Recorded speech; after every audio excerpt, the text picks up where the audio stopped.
Martin King would have gone to visit him. I knew this. United Methodist pastor and activist James Lawson lost his close friend Martin Luther King in 1968 to an assassin's bullet. When James Earl Ray was named as King's murderer, Lawson wanted to model love, not hate. I started visiting with him simply and tried to befriend him. The motivation was simple. I did not see it as something apart from the love of God or the love of Jesus.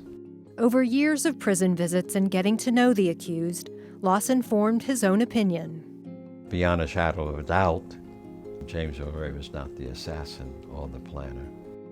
He was not a racist. Andrew Young visited him, and Ralph Abernathy went to visit him. Jesse Jackson made a visit to him. And there was a consensus among us that this man was not a racist.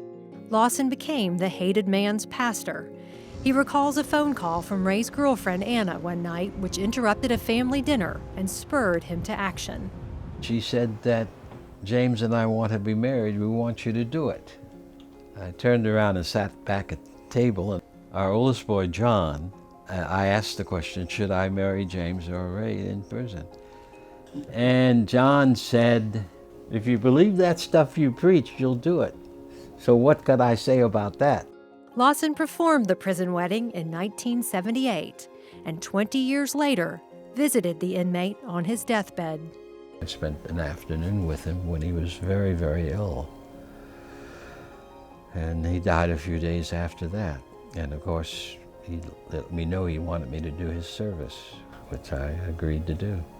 I knew that I had to carry on a ministry in the spirit of Martin King, but most of my nonviolent participation in practice is out of the sense of the presence of God and the Spirit of God, with Jesus as a major teacher.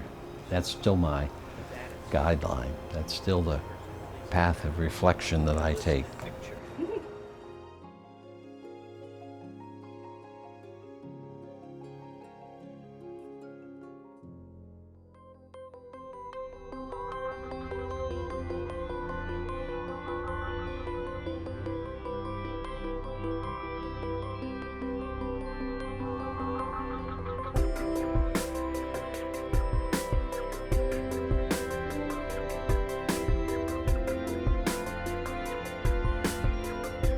This video was brought to you by the people of the United Methodist Church through World Service donations.